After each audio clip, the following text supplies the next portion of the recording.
방송입니다. 공영방송이 무너지면 민주주의가 무너집니다. 한국방송공사 방송문화진흥회가 최다 출자자인 문화방송, 한국교육방송공사가 공영방송으로 공적 책무를 다하고 정치적 독립과 언론의 자유를 지키며 운영될 수 있어야 합니다. 위원님 여러분의 관심과 협조를 부탁드리며 원안대로 심사 의결해 주시길 바랍니다. 감사합니다. 수고하셨습니다. 나머지 법률안에 대한 제안 설명은 단말기의 자료를 참고해 주시기 바랍니다. 다음으로 넘어가기 전에 제가 잠깐 실수를 했습니다. 지난번에 존경하는 정동영 위원님께서 인사 말씀을 못하셨습니다. 그래서 잠시 정동영 위원님 인사 말씀 듣고 다음 순서로 넘어가시면 합니다. 동의하시죠? 네. 예, 정동영입니다.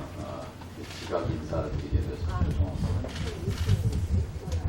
과학, 기술, 정보, 통신, 방송통신, 앞으로 100년 대한민국의 미래를 좌우하는 주요 정책과 법안 예산을 다루는 과학, 기술, 정보, 통신, 방송위원회에서 행사하게 된 것을 생각하고 특히 최민희 위원장님 그리고 여러 동료 의원님들의 면면을 보니까 22대 국회에서 과반 이거 최고의 위원회가 될 것이다. 그런 예감을 합니다. 우리 최민희 위원장님과 위원장 되시는 축하하고요. 최초 2년은 50 보도 지침과 관련이 있습니다. 86년 9월 한국일보에 있던 동창생이기도 하고 동기자의 김주원 기자의 제보로 월간 말지, 최민희 위원장이 월간 말지 기자였습니다. 보도 지침을 특집으로 폭로함으로써 한국 언론의 실상을 온 세상에 드러냈죠. 지금 생각하면 호랑이 담배 먹던 시대라고 하지만 오늘 방송 장악, 언론 통제 현실 속에서 보면 매우 많은 장점이 있다고 생각합니다.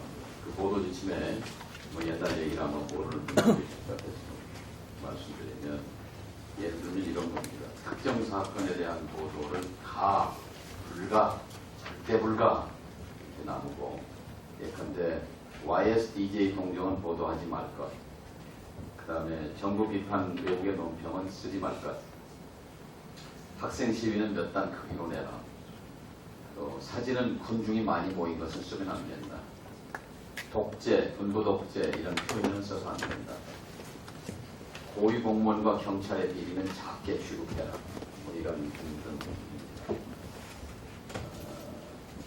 민주주의 척도는 자유언론 지수하고 비례합니다. 우리는 민주주의가 이제 성숙된 단계에 왔다고 믿었는데 어느 날 보니까 세상이 거꾸로 와버렸구나 하는 느낌을 갖게 됩니다. 다시 방송의 자유, 언론의 자유를 위해서 과방위 활동을 통해서 민주주의를 후퇴했던 민주주의를 되돌리고 다시 발전시키는데 동료 여러분과 함께 작은 기여라도 보고 싶습니다. 감사합니다.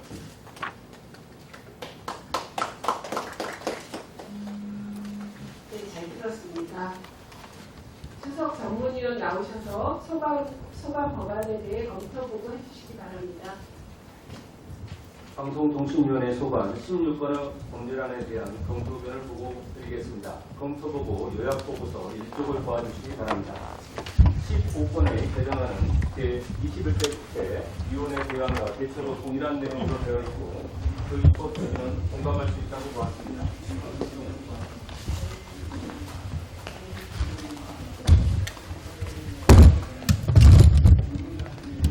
팩트지만은 법무부 장관 국방부 장관이 딱 윤석열 대통령처럼 다시는 국회를 무시하지 않도록 합법적인 국회에 꼭 참석하도록 조치해 줄 것을 네, 잘 알겠습니다.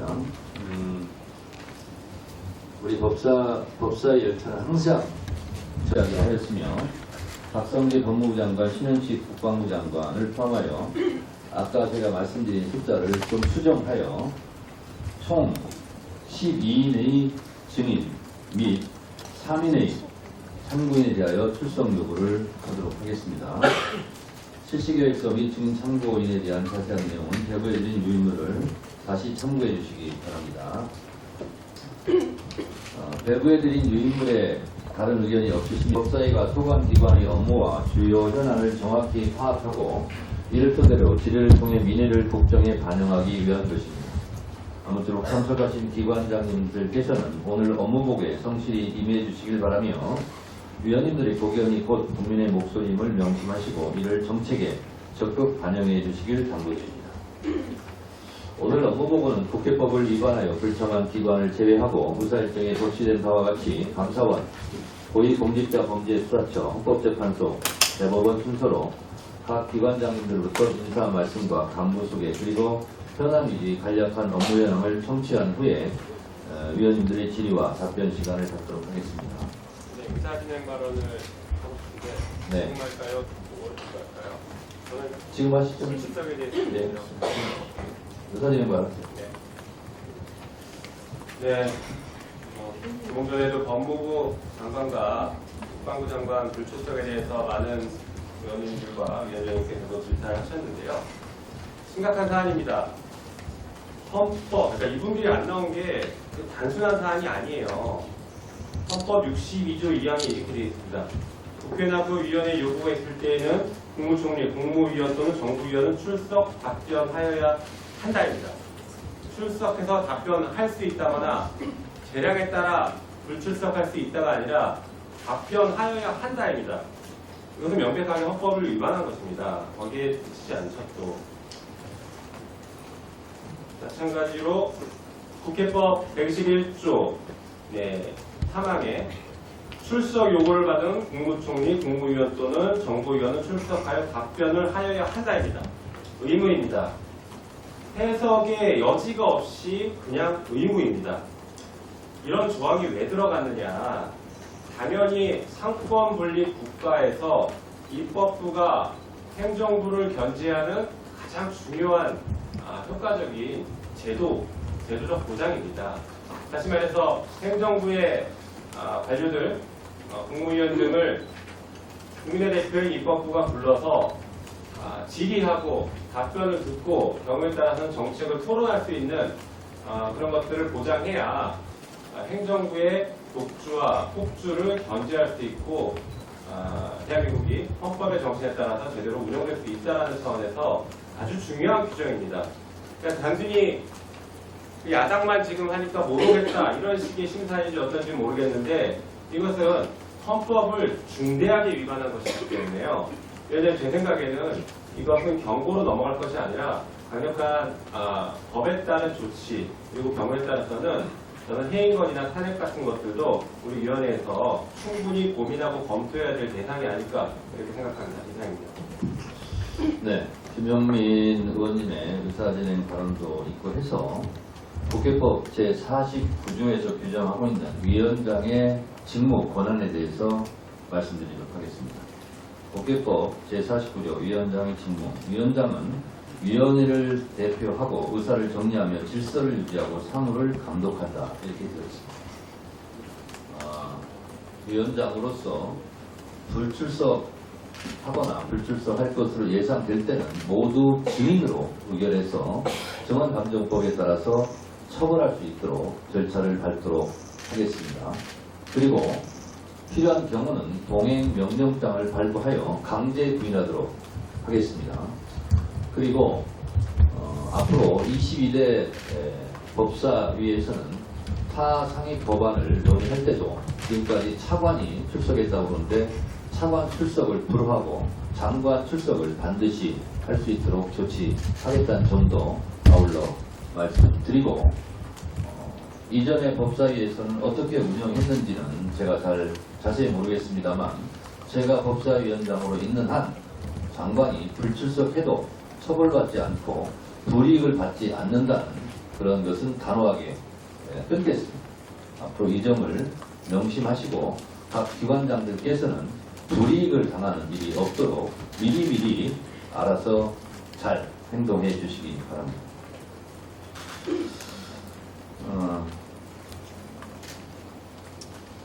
원래 중간 광고 하고 나서도 바로 앞 화면을 다시 한번 이렇게 화면을 보여주는데요. 저도 마찬가지로 다시 한번 상기시키면서 읽어드리도록 하겠습니다. 각 기관장님들로부터 인사 말씀과 간부 소개 그리고 현안 위조인 간략한 업무 현황을 청취한 후에 위원님들이 질의와 답변 시간을 갖도록 하겠습니다.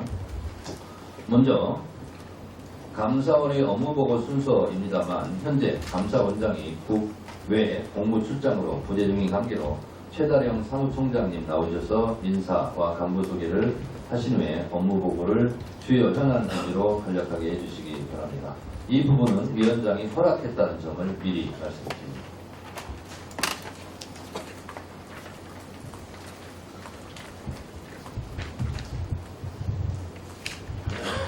존경하는 정청래 법제사법위원회 위원장님 그리고 위원님 여러분, 먼저 제22대 국회 의원에 당선되시고 국회 입법활동에 중추적인 역할을 수행하는 법제사법위원이 되신 것을 축하드립니다. 아울러 감사원장을 대신하여 오늘 처음으로 감사원을 소개하고 업무 현황을 보고드리게 된 것을 뜻깊게 생각합니다. 감사원장님이 예정된 국제 행사에 참석하신 관계로 의기하게 사무총장인 제가 보고드리게 된 점 강히 축하드립니다. 감사원은 헌법이 부여한 세계검사와 직무감찰의 소임을 충실히 수행하기 위해 기본에 충실하면서 국민의 시각으로 미래를 준비하는 감사원을 운영기조로 삼아 국가와 국민의 관점에서 중요하고 핵심적인 감사과제 수행에 매진해왔습니다.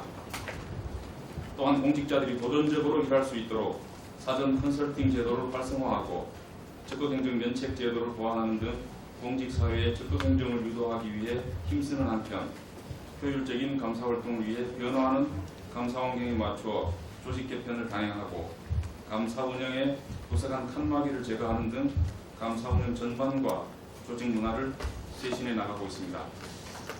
존경하는 위원님 여러분, 오늘 위원님들께서 제시해 주시는 고견은 향후 감사원 운영에 충실히 반영하는 한편 국회의 원활한 국정 심의에 도움이 되도록 최선을 다하겠습니다. 그러면 업무 보고에 앞서 이 자리에 배석한 감사원 주요 간부를 소개하겠습니다. 먼저 제1사무차장 현황교입니다. 제2사무차장 김영관입니다. 공직감찰본부장 신치환입니다. 국민감사본부장 최정훈입니다. 기획조정실장 황혜식입니다. 이어서 주요 업무 현황을 보고드리겠습니다. 주요 업무 현황은 외부에 드린 유인물 중심으로 간략히 보고드리겠습니다. 시간 관계상 1조부터 20조까지는 보고를 생략하고 21조부터 보고드리겠습니다. 21면입니다. 감사원은 감사 운영의 책임성을 제고하기 위하여 객관성과 전문성을 갖춘 미국 감사원 등 선진 감사기구로부터 감사 운영을 외부 평가받는 방안을 추진할 계획입니다. 또한 감사인이 지향해야 할 감사인 훈장 등 정립을 추진하고 절차적 정당성 강화를 위한 감사 절차 보완 필요사항도 검토 중에 있습니다. 22면입니다. 2024년도 감사 운영 방향에 대해 말씀드리겠습니다. 23면 감사 운영 기조입니다. 감사원은 기본에 충실하면서 국민의 시각으로 미래를 준비하는 감사원을 운영 기조로 독립성과 책임성, 공정과 신뢰라는 핵심 가치를 바탕으로 4대 전략 목표와 감사 운영 방향을 설정하여 감사 활동을 수행해 나가고 있습니다. 다음 24면 2024년도 주요 감사 계획입니다. 먼저 건전하고 효율적인 국가재정 운용 유도를 위해 국가채무관리 체계와 주요 연기금 등의 재정 운용 실태를 점검하고 공공기관의 사업 추진과 투자 과정에서의 낭비 요인 등을 점검할 계획입니다. 아울러 국민의 생명과 재산을 보호하는 안전사회 구현에 기여하기 위해 코로나19 대응 과정을 분석하여 감염병 재유행에 대비한 정책적 시사점을 도출하는 한편 대국민 행정정보 시스템의 장애 원인 등 국민에게 불편을 끼치는 요인을 점검할 계획입니다. 다음 25면입니다. 경제 활력 회복과 미래 성장 동력 확보를 유도하기 위해 산업단지 인증제도 등과 관련된 불합리한 규제를 발굴하여 개선하고 신기술, 신사업과 관련된 인력 양성 체계 등도 점검할 계획입니다. 마지막으로 공직사회 기본 질서 확립에 있어서는 국민생활과 밀접한 영역에 중점을 두고 감찰 활동을 전개하고 재정 부정 지출을 상시 분석하여 점검하는 한편 적극적이고 혁신적인 업무를 처리한 결과에 대해서는 면책도 검토할 계획입니다. 끝으로 국회 관련 사항은 유인물을 참고해 주시기 바랍니다. 이상으로 주요 업무 현황 보고를 마치겠습니다. 감사합니다. 네, 수고하셨습니다. 다음은 오동훈 공수처장님 나오셔서 인사와 간부 소개를 하신 후에 업무 보고를 주요 현안 위주로 간략하게 해주시기 바랍니다.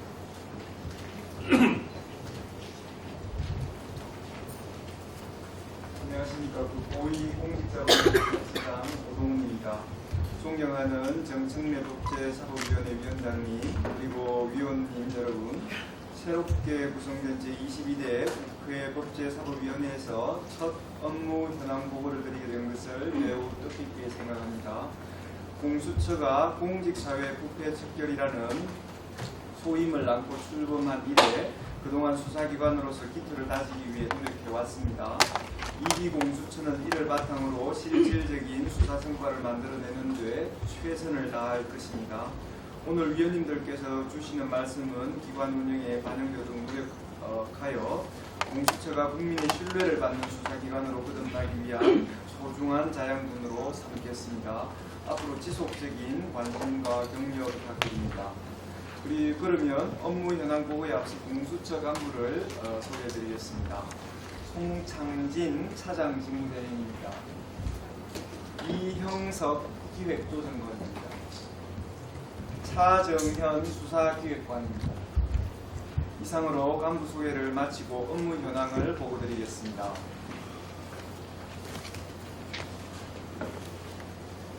일반 현황을 생략하시고요. 예. 간략하게 해주세요. 일반 현황하고 업무 처리 현황 자료로 대체하고 주요 현안 중심으로 보고드리겠습니다. 13쪽입니다. 먼저 수사 역량 강화를 위한 추진사항입니다. 공수처는 절대적으로 부족한 인력 여건 속에서도 최대한의 수사 성과를 낼 수 있도록 인력 운용과 업무 체계의 효율화 등을 중점 추진하고 있습니다. 우선 하루빨리 조직을 안정화시킬 수 있도록 검사 및 수사관 결혼 직위를 우수 인력으로 추근하는 절차를 최우선적으로 진행하고 있습니다. 또한 집중 수사가 필요한 중요 사건은 기존 인력을 효율적으로 재배치할 수 있도록 탄력적으로 인사를 운영할 계획입니다. 이어서 14쪽입니다. 수사 업무에 집중하는 효율적인 업무 체계를 구축하기 위하여 결재선 및 보고 체계를 간소화하고 불필요한 업무를 최소화하겠습니다. 아울러 수사 인력의 역량 제고를 위하여 그간 공수처에 축적된 자료를 바탕으로 자체 맞춤형 교육을 실시하는 한편 전문 교육기관을 활용한 과학수사 역량 강화 등에도 적극적으로 노력하겠습니다. 15쪽입니다. 수사기관 간 협력체계 구축을 위한 사항입니다. 고위공직자 부패범죄 일소라는 수사기관 공동의 목적을 달성하기 위해서는 기관 간 긴밀한 협력이 필요합니다. 검찰 및 경찰과 한라인을 마련하고 협의체를 구성하는 등 업무 협조를 이끌어내기 수 있는 다양한 협력 방안을 모색하겠습니다. 또한 효율적 업무 체계 구축을 위하여 검경 수사 인력의 공수처 파견 등도 추진하겠습니다. 16쪽입니다. 다음은 수사기관 확립을 위한 사항입니다. 공수처는 수사의 효율성을 담보하기 위한 인적 물적 체계 보강을 추진해 오고 있습니다. 우선 공수처 운영 과정에서 필요성이 지속 제기된 인력 정원이나 수사 기소 대상 확보와 같은 제도 개선 사항의 입법화를 적극 추진하겠습니다. 또한 보안 유지 및 수사 관계자 인권 보호를 위하여 독립 청사 건립 추진에 최선을 다하고 있습니다. 17쪽입니다. 제21대 국회에서 추진된 공수처법 개정안의 주요 내용입니다. 제22대 국회에서도 정원학대 등 공수처가 수사기관으로서 본연의 역할을 다함에 있어 필요한 법률안이 조속히 추진될 수 있도록 위원님들의 관심을 부탁드리겠습니다. 이상으로 주요 업무 현안 보고를 마치겠습니다. 감사합니다. 네, 수고하셨습니다. 다음은 김정원 헌법재판소 사무처장님 나와서 인사와 간부 소개를 하신 후에 업무 보고를 주요 현안 위주로 간략하게 해주시기 바랍니다.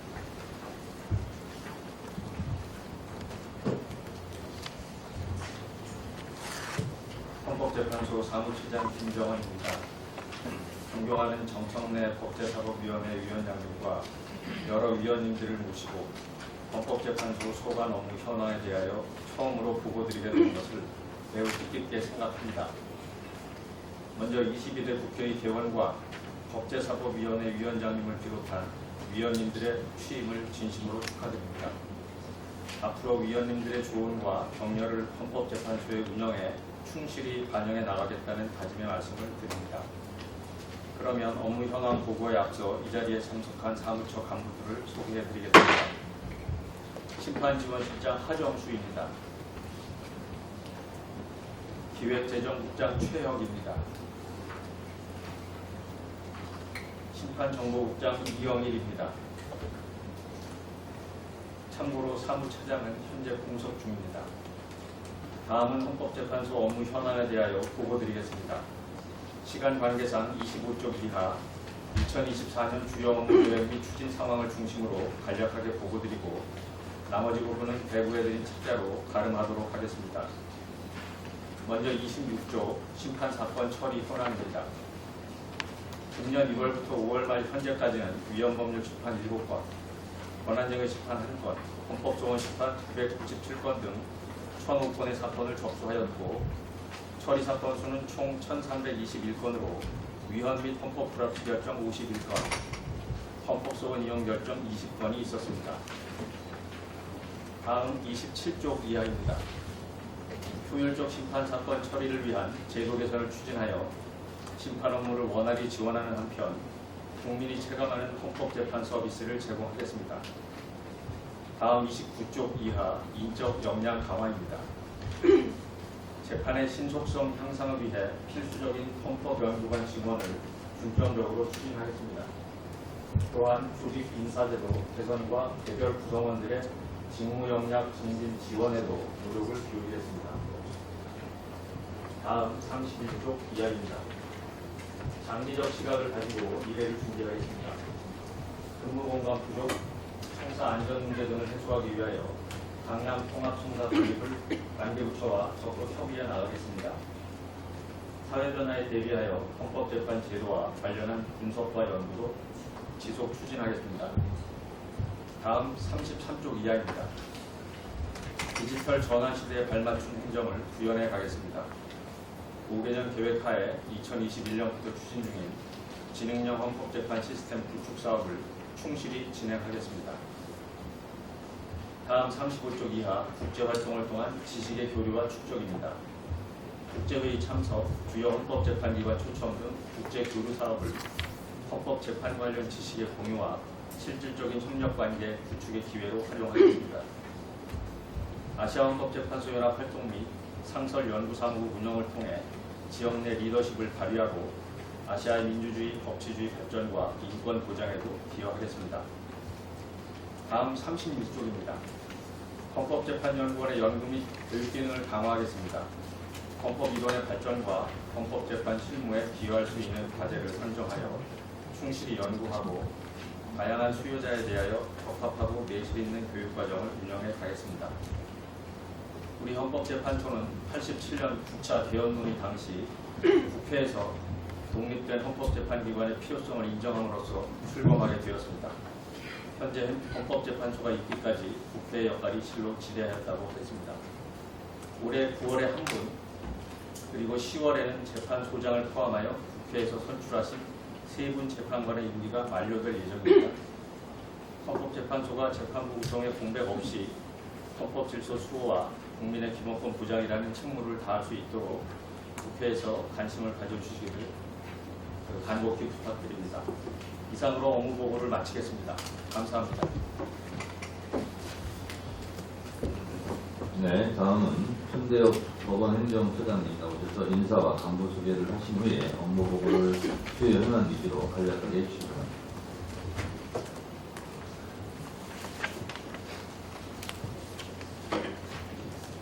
존경하는 정청래 법제사업위원회 위원장님 그리고 위원님 여러분, 새롭게 구성된 제22대 국회 국제사업위원회에서 본행정처장으로서 대법원의 첫 업무보고를 드리게 된 것을 뜻깊게 생각합니다. 먼저 법원행정처 간부들을 소개해드리겠습니다. 배형원 법원행정처 차장입니다. 윤성식 기획조정실장입니다. 이형근 사법지원실장입니다. 원호신 사법정보화실장입니다. 그리고 법원행정처와는 독립된 기관이지만 편의상 한꺼번에 소개해드리겠습니다. 최환 양행위원회 상임위원입니다. 이어서 제보해드린 책자 중심으로 법원 현황을 간략히 보고드리겠습니다. 사법부의 일반 현황과 사건 통계 부분은 책자 1쪽부터 40쪽까지 참조해 주시면 감사하겠습니다. 이어서 주요 업무 현황을 보고드리겠습니다. 44쪽입니다. 법원행정처는 부족한 법관수와 법관의 고령화를 비롯한 여러 원인이 복합적으로 작용하여 비롯된 재판 지연 상태가 심각함을 인식하고 법 개정을 통한 제도적 해결에 앞서 가능한 모든 해결 방안을 강구하고 있습니다. 그러한 노력의 일환으로 대법원은 판결서 작성 부담을 줄이면서도 필요한 답변을 포함시킬 수 있도록 올해 4월부터 민사, 가사 판결서 적정화 실시 재판부를 통해 다양한 형태의 적정한 판결서 방식을 발굴하여 신속하고 충실한 재판 구현을 할 수 있도록 노력하고 있습니다. 55쪽입니다. 잦은 사무분담 변경으로 인한 심리의 단절, 중복을 피하고 신속한 재판을 실현하기 위해 법관의 사무분담에 관한 예규를 개정하여 재판장의 원칙적인 사무분담 기간을 2년에서 3년으로, 재판장 아닌 법관의 원칙적인 사무분담 기간을 1년에서 2년으로 연장하였습니다. 또한 법원장 및 지원장도 원칙적으로 재판 업무를 수행하도록 함으로써 원숙한 재판 능력을 가진 법원장과 지원장이 사법의 본질적 기능인 재판 업무 수행을 통해 국민과 좀 더 소통하고 재판 지연을 해소하고자 노력하고 있습니다. 69쪽입니다. 형사 공탁특례제도 시행으로 인하여 피해자의 의사와 상관없이 피고인의 공탁이 이루어졌다는 사실만으로 양형에 반영되는 문제점이 있다는 지적을 감안해서 2024년 1월 제도 개선을 통해서 형사 공탁이 있는 경우 공탁소에서 검찰에 적시 팩스로 통지하게 하여 피해자 의견 진술권을 실질적으로 보장하고자 하였습니다. 또한 민사소송에서 소송기록 열람 복사 송달 시에 법원이 소송관계인의 개인정보가 공개되지 않게 조치할 수 있도록 민사소송법이 개정됨에 따라 소송관계인의 개인정보가 공개되지 않은 상황에서 소송이 진행될 수 있도록 관련 규정과 전산 시스템 개편 작업을 진행하고 있습니다. 106쪽입니다. 면접교섭센터는 부모의 갈등이 심화되고 가족관계가 악화되어 면접교섭이 원활히 이루어질 수 없는 경우 안정적 면접교섭 기회를 제공하는 중립적인 장소로서 자녀의 복리보호와 미성년 자녀를 둔 부모의 이혼 후 죽음 과정에 도움을 주고자 2024년 3월 서울가정법원 광역면접교섭센터를 설치함으로써 원그리 거주민들의 사업 접근성을 향상시킬 수 있게 되었습니다. 131쪽입니다. 법원 간 지역 간 사법 통역 서비스 편차 해소 그리고 질적 향상을 위해서 법원에서 인정한 통역인을 채용하여 상근하게 하면서 비디오 등 중계시설이나 인터넷 화상 장치를 이용한 영상 서비스를 제공하는 법정 통역센터를 2024년 7월부터 운영함으로써 외국인과 이주민의 사업 지원을 강화해 나갈 예정입니다. 187쪽입니다. 도산사법서비스의 지역 편차를 극복하고 도산재판의 전문성과 효율성 증진을 위해 대전, 대구, 광주 고등법원 권역 내에도 회생법원 설치를 지속적으로 추진할 예정입니다.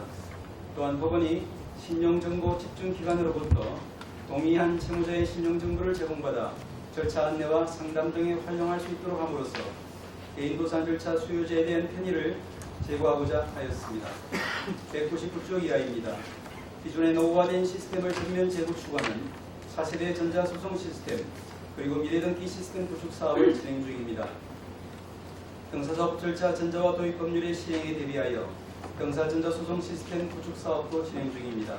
국민들의 사법조건 편의성을 높일 수 있는 시스템 구축을 위해서 노력하겠습니다. 227쪽입니다. 전세사기 피해자를 보호하기 위하여 전세사기 피해주택에 대한 일정한 등기 유형의 등기 신청 수수료를 한시적으로 면제하도록 등기사항 증명서 수수료 규칙을 개정하였습니다. 229쪽입니다. 의료기관에서 출생한 아동의 기본 정보를 관리하여 모든 아동의 출생 등록될 권리를 보장하는 출생 통보제 도입에 따라 관련 시스템 구축을 시행일 전까지 완료할 계획이고, 출생 통보제 도입으로 여성이 의료기관 출산을 기피할 수 있다는 우려에 대비하여 보호출산제를 내용으로 하는 특별법 제정에 따라 아동의 출생정보 등 출생사실 통보, 그리고 전산정보 시스템의 운영 방법과 절차, 그리고 가족관계 등록부의 작성에 관한 사항을 정하는 대법원 규칙을 제정하였습니다. 마지막으로 267쪽 이하입니다. 대법원장의 자문기구로 운영된 사법행정자문회의는 사법행정투명성과 공정성 제고 등 사법부 발전에 큰 기여를 한 반면 그 제도화에 필요한 입법적 뒷받침이 무산되어 지속적인 운영이 어려워졌습니다. 그러나 사법행정자문회의의 운영에도 불구하고 더욱 심화된 재판 지연 현상, 그리고 사법 신뢰 저하에 따라 국민을 위한 사법부 본연의 임무를 다하기 위한 제도 개선의 필요성은 더욱 높아짐에 따라 기존의 사법행정자문회의가 대법원장을 위원장으로 하고 위원 과반수를 법관이 차지하던 것에서 진일보하여 위원장을 비롯한 모든 위원을 외부의 전문가들로 구성하고 법원조직법의 법적 근거가 있는 사법정책자문위원회를 사법행정의 자문기구로서 제1기 그리고 제2기에 이어 제3기로 운영하기로 결정하였습니다. 지난 제1차 회의에서는 재판 절차, 법관 인사제도, 법원 공무원 관련 제도, 사법정보화에 관한 내용이 안건으로 부의되었습니다. 제3기 사법정책자문위원회를 통해 각종 사법정책 관련 사법제도가 개선되어 국민에게 신뢰받는 법원으로 거듭날 수 있도록 최선을 다하겠습니다. 지금까지 말씀드린 바와 같이 대법원은 신속하고 공정한 재판을 위해서 국민의 기본권을 보장하고 국민의 사법 신뢰 회복을 위해 앞으로도 더욱 노력하겠습니다.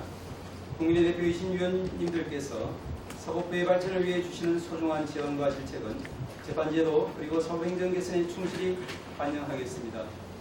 여러 위원님들이 주시는 질의에 대해서 제가 적석에서 답변하지 못하는 일이 있더라도 더욱 신중하게 답변하기 위한 것을 이해하여 주시면 더욱 감사하겠습니다. 이상으로 대법원 현황보고를 마치겠습니다. 감사합니다. 네, 감사합니다. 소장님 신중하게 답변하시고 정확하게 답변하시면 될 것 같습니다. 미리 양해를 구하시는데 정확하게 답변해 주시기 바라고요. 그리고 한 가지 아까 최상병 특검 법안 증인을 가결하고 의결해서 이제 증인 집회를 했는데요. 그냥 아까 배부해드린 유인물로 대처하겠다 보니까 국민들께서 누군지 궁금해하시는 것 같아요. 그래서 그 배부해드린 유인물 그 증인 명단을 제가 먼저 불러드리고 질의 시간을 갖도록 하겠습니다. 의사 일정 제5항에서 순직해병 수사방해 및 사건 은폐 등의 진상규명을 위한 특별검사 임명 등에 관한 법률안 관련 입법청문회 증인 참고인 출석 요구에 건해서 채택된 증인의 명단을 제가 빠르게 불러드리도록 하겠습니다. 증인 박성재 법무장관, 증인 신원식 국방부 장관, 증인 박정훈 전 해병대 수사단장, 증인 김계환 해병대 사령관, 증인 임성근 전 해병대 1사단장, 증인 이종섭 전 국방부 장관, 증인 이시원 전 대통령 비서실 공직기강 비서관, 증인 유재은 국방부 법무관리관, 증인 이용민 포병여단 포 7대대장, 증인 박진희 육군 56사단장, 증인 신범철 전 국방부 차관, 증인 임기훈 국방대학교 총장, 참고인 김정민 변호사, 참고인 김규현 변호사, 참고인 김경호 변호사 이렇게 채택되었다는 것을 국민 알 권리 차원에서 말씀드렸습니다. 다음은 질의답변 순서입니다. 질의 시간은 7분으로 하고 배부된 질의 순서에 따라 진행하고자 합니다. 그러면 먼저 존경하는 김용민 위원님 질의하시기 바랍니다. 네, 경기 당연일병 출신 김용민입니다. 공수처장이 그 수사기관의 피의자가 불출석하면 어떻게 하십니까? 빠르게 답변해 주십시오. 간단한 문제니까. 마이크 가까이 대고 답변해 주세요. 제 소환을 요청합니다. 재소환해서 불출석하면 어떻게 합니까? 체포 또는 구속합니까? 최종적으로 체포영장을 바로 신청할 수 있습니다. 네. 법원의 경찰장님, 재판에서 피고인이 불출석하면 구속시킵니까? 여러 번 소환해서 구입장을 발부하는 경우도 있는 것 같습니다. 네. 일반적인 예의죠? 예. 그러면 헌법에 피고인의 재판 출석 의무가 있습니까? 없습니까? 명문에 있습니까? 없습니까? 명문의 규정은 제가 보지 못한 것 명문의 같습니다. 규정은 없습니다. 예. 자, 공수처장이 헌법에 피의자의 수사기관 출석 의무가 명문 규정이 있습니까? 없습니까? 지금 제가 좀 살펴봐야 되겠습니다. 없습니다. 네, 신체의 자유와 관련된 규정들만 있지 출석 의무가 명문 규정은 없습니다. 그런데 헌법에 장관이 위원장의 출석 의무는 명문의 규정이 있습니다. 방금 말씀하신 것처럼 국민들은 수사기관에 안 나가거나 재판에 안 나가면 구속되고 체포되고 하는데 알고 보니 헌법에 명문의 의무 규정도 없어요. 그런데 헌법에 명문의 의무 규정이 있는 장관 공무원들이 이 국회에 나오지 않았다는 것은 매우 심각한 사안이라고 생각합니다. 혹시 동의하십니까, 공수처장님? 답변하기 어려우시죠? 네, 그러면 하겠습니다. 자, 공수처장님, 지금 가장 언론에서 주목을 많이 받는 한편 또 국민들께서 많은 관심을 가지고 계신 사건이 해병대 최혜명 사건입니다. 지금 수사 진행 중이죠? 예. 시장님 마이크를 조금 더 내리시고 그래야 답변이 잘 들릴 것 같습니다. 이 사건 언제 종결할 것 같습니까? 공수처에서? 종결 여부는 수사 진행과 관련된 중요한 사항인데 좀 진행되는 수사 사건에 대해서 그 부분에 좀 말씀드리면 부적절해 보입니다. 네. 신속하게 종결 가능합니까? 아니면 시간이 좀 걸릴 것 같습니까? 그 정도만 좀 답변해 보시죠. 저희들은 지금 인력이 좀 부족한 상황이긴 하나 그 가용 수사 인력을 가지고 최선의 노력을 다하고 있습니다. 네. 지금 수사 4부에서 수사를 하고 있죠? 네, 맞습니까? 보니까 검사가 부장검사 포함해서 5명? 네. 수사관은 몇 명입니까? 수사관은 지금 정확한 인원은 파악이 안 되는 한 10여 명 수사를 알고 있어요. 총 한 15명 정도 내외가 사건을 수사하고 있네요. 그리고 수사 4부에는 지금 최혜병 사건 말고도 다른 사건들이 배당이 돼 있죠? 다른 사건들도 또 많이 배당되어 있지만 최혜병 사건을 중심으로 가용 수사 인력이 좀 운영되고 있습니다. 혹시 다른 수사부에서도 인력 지원이 되고 있나요? 아니면 수사 4부만 전담하고 있나요? 이번에 그 소규모 인사 개편을 통해서 그 2명의 수사관이 증원되는 정도이고 또 다른 부서에는 또 다른 사건들이 배당되어 있으므로 수사 인력, 검사 등을 사부로 지금 배치하기는 좀 어려운 수사 인력 상황입니다. 네. 많은 국민들께서 좀 혼동하실 수 있을 것 같아서 하나 짚고 넘어갈 게 있는데요. 예전에 이종섭 전 장관이 호주 대사로 임명돼서 출국을 하려고 하는데 당시 정부에서는 이종섭 그 호주 대사 임명된 사람에게 출국 금지를 공수처가 한 것에 대해서 출국 금지 해제를 공수처가 동의했다 이런 보도가 좀 나갔었어요. 어떻습니까? 동의하는 분 있습니까? 그 부분은 지금 언론에 공개가 된 것으로 알고 있어서 제가 접촉을 할 수 있는데 네. 출국 금지 해제에 동의하지 않는다라는 의견을 낸 것으로 알고 있습니다. 네, 그런 의견을 분명하게 제시했죠. 맞습니까? 네. 네. 일종의 수사 방해처럼 보이는데 어떻게 보고 계십니까? 수사 방해라고 느껴지십니까? 다른 부처에서 한 행위에 대해서 제가 이 평가를 내리기는 좀 곤란하고요. 어쨌든 그 출국 금지 요청에 대해서 우리 처에서는 수사 진행과 관련해서 그런 의견을 드린 정도로 말씀드립니다. 네, 알겠습니다. 올해 1월 달에 신청했던 압수수색 영장에 이종섭 전 장관을 공범으로 적시했다라고 보도가 됐는데 이건 맞습니까? 그 부분도 지금 수사 진행 상황과 이미 보도가 된 관련된 것이라서 질문드립니다. 그렇지만 제가 좀 그런 구체적인 부분에 대해서 하나하나 좀 이렇게 확인해 드리는 것은 이 자리에서는 좀 부적절한 면도 있습니다. 네, 그럼 따로 의원실에 보고해 주십시오. 그렇게 하시겠습니까? 그런 여러 가지 그 수사 기밀 또는 어떤 수사 공개로 인한 부작용에 반하지 않는 한에서는 의원님들의 요청에 적극 응할 생각입니다. 알겠습니다. 자, 뭐 하여튼 언론에 보도가 됐으니까 그걸 전제로 말씀드리면 이미 올 1월 달에 청구한 압수수색 영장에 이종섭 장관이 공범으로 적시됐는데 그런데 국방부 이종섭 장관에 대한 압수수색을 할 때 개인 스마트폰은 증거물로 확보하지 않았다라고 또 이렇게 알려지고 있는 것 같아요. 이거 맞습니까? 지금 압수수색 영장의 집행 여부 등 또 통신 영장 또 발부 여부 등 이런 부분 수사에 있어서 굉장히 좀 중요한 사항입니다. 좀 자세히 또 말씀드리고 의원님들께 좀 어려움을 드리는 것도 좋지만은 수사 진행에 관한 것은 좀 적답을 드리겠습니다. 알겠습니다. 그러면 제가 이거 질문 드리는 이유가 있었는데 최근에 수사 4부에서 수사를 하는데 매우 어렵다라는 얘기가 들려와요. 다른 사건들을 많이 배당해서 실질적으로 수사하는데 좀 어려움을 겪게 한다는 얘기가 들려오는데 이건 어떻습니까? 사실입니까?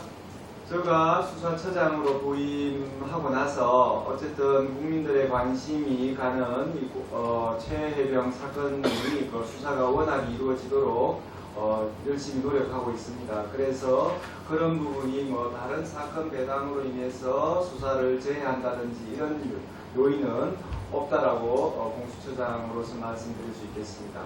마지막으로 하나만 질문드리겠습니다. 대통령 소환하십니까? 안 하십니까?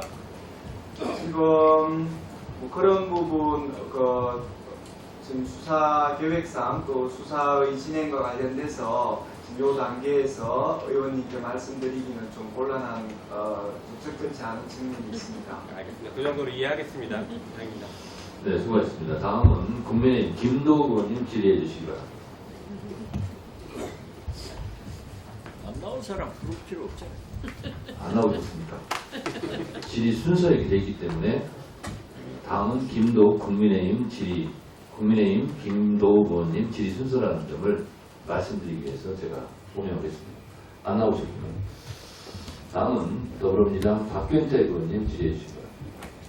우리 공수처장님, 그 권익위가 김건희 여사 명품백 수수 의혹 사건에 대해서 청탁금지법상 공직 배우자에 대한 제재 규정이 없기 때문에 종결 결정했다라고 하면서 종결 처리를 발표했습니다. 서면조사, 대면조사 한번 하지 않고 이런 결정을 한 것에 대해서 국민들이 실망을 넘어서 분노를 하고 있는 그런 실정입니다. 공수처 상황에 대해서 한번 질의를 드리고자 합니다. 그 권익위 결정에 대해서 질의하는 이유를 처장님 아시겠죠? 네. 작년 12월에 공수처에도 같은 내용의 고발장이 제출되어 있지 않습니까? 네, 맞습니다. 지금 어떻게 처리하고 계십니까? 여하튼 저희들이 수사 착수한 사건들은 열심히 진행하고 있는 것이 원칙인데요. 또 구체적으로 그 사건에 대해서 뭐 수사가 지금 어느 단계에 이르렀다라고 의원님께 보고하는 것은 좀 이 자리에서 좀 부적절해 보입니다. 당연히 그렇게 답변하실 것 같아서 제가 한 가지 그러면 여쭤보겠습니다. 참고인 고발인 조사 정도는 했겠죠? 그것도 보안입니까? 네. 법에 나오는 절차인데요. 지금 이제 수사 그런 절차에 따라서 진행하고 또 할 예정입니다만 지금 수사가 아직 아무것도 안 하셨습니까? 아닙니다. 그 기록에 대해서 검토하고 있고. 그러니까 검토 외에 외형적으로 드러나는 행위나 처분을 하신 적이 있습니까? 별도로 뭐 외부에 드러나는 지금 처분을 한 것은 없습니다. 이 주요 보고 현황에도 그 사건은 빠져 있습니다. 이게 안 중요한 사건입니까?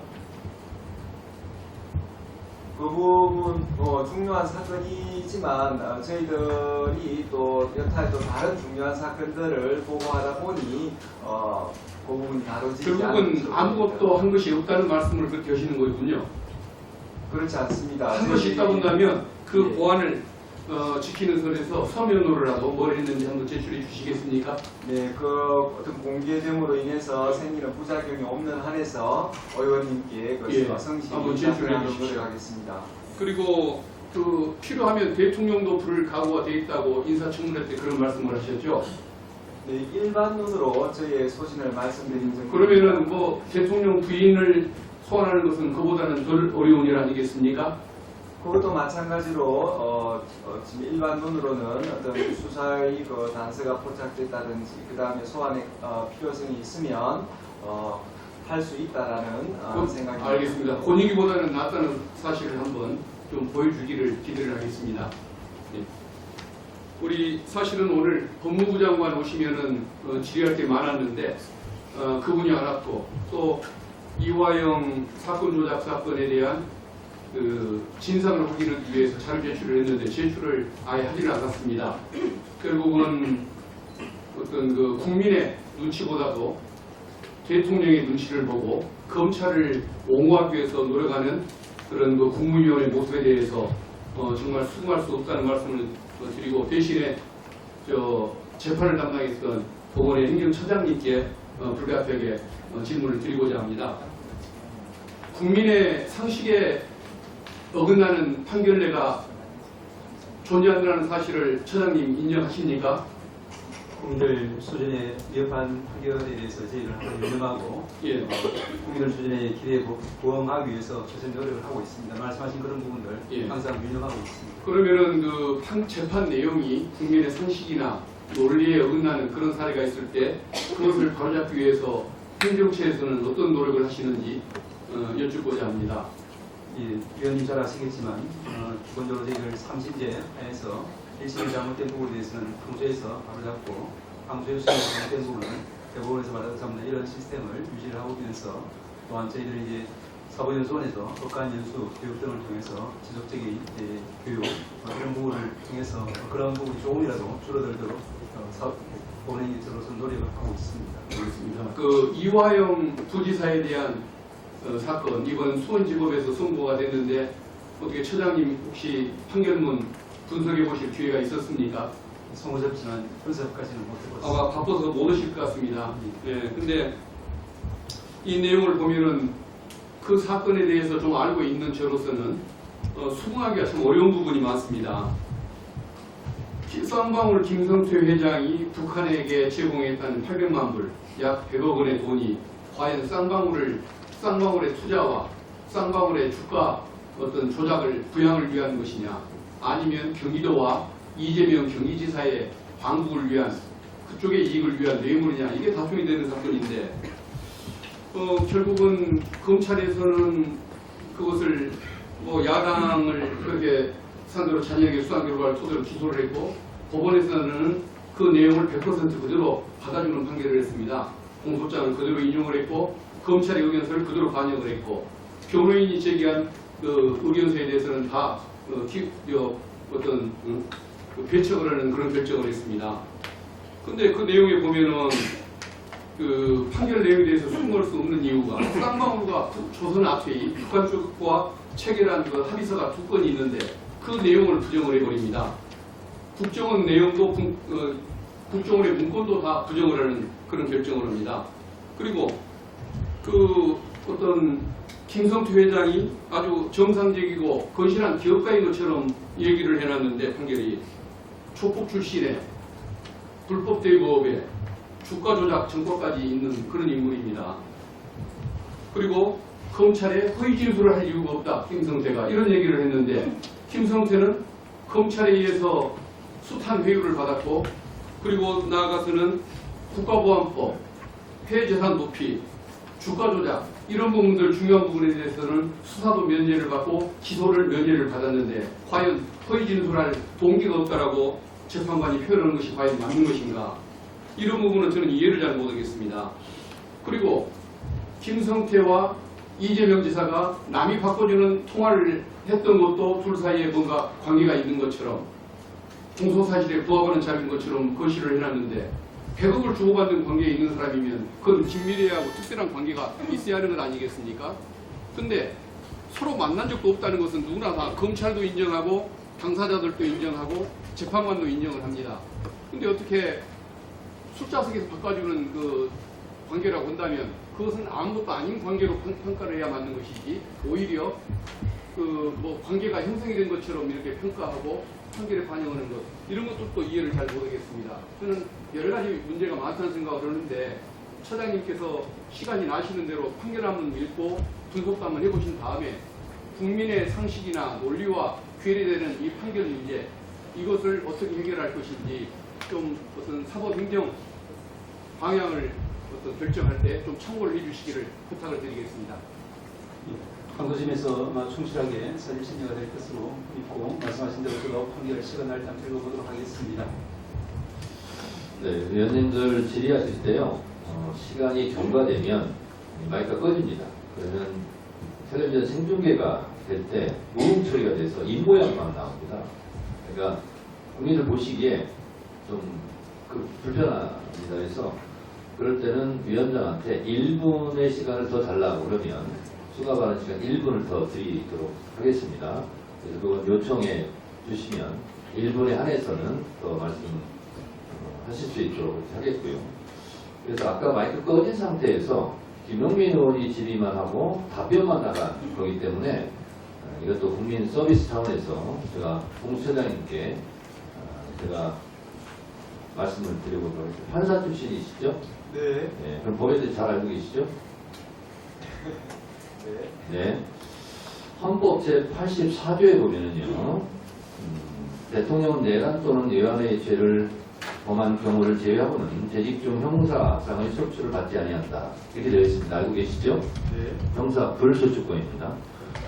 그런데 현직 대통령이라 할지라도 현직 대통령 형사 불수사권은 없죠. 네, 그런 걸로 알고 있습니다. 현직 대통령 형사 불조사권 없죠? 네, 없죠? 네. 확실하게 큰 목소리를 말씀해 주시죠. 없죠? 이런 부분. 네. 그러면 대통령은 형사 불소추권이 있는데 불수사권, 불조사권은 없기 때문에 혐의가 발견되면 조사는 받아야 되겠죠? 네, 원칙론적으로 그 수사 대상은 되는 것으로 저는 이해하고 있습니다. 네. 만약에 최상병 특검 법안과 관련해서 윤석열 대통령이 혐의점이 있다. 그러면 수사를 해야 됩니까? 수사를 하지 말아야 됩니까? 범죄 혐의가 있으면 누구나 수사 대상이 될 수 있다는 데에서는 제가 청문회에서도 말씀드린 바 있습니다. 네. 현직 대통령이라 할지라도 혐의점이 있다고 확인이 되면 당연히 수사를 받아야 되고 수사를 해야 되겠죠? 네. 그렇습니까? 네, 말씀드린 바와 같습니다. 네. 공수처장님께서 나름 소신과 용기를 갖고 그렇게 말씀해 주신 부분에 대해서는 저는 평가를 합니다. 맞습니다. 현직 대통령이라 할지라도 현직 대통령의 부인이라 할지라도 범죄, 형사상의 의혹이 있고 그 의혹이 혐의점이 되고 혐의점이 인정되고 또 인정한 상태에서 그것을 확인하기 위해서는 수사를 해야 됩니다. 그런 점을 공수처장께서 말씀하신 것으로 저는 이해를 하겠습니다. 잠시 회의를 정회를 했다가 오후 2시 20분에 회의를 계속하도록 하겠습니다. 정회를 선포합니다.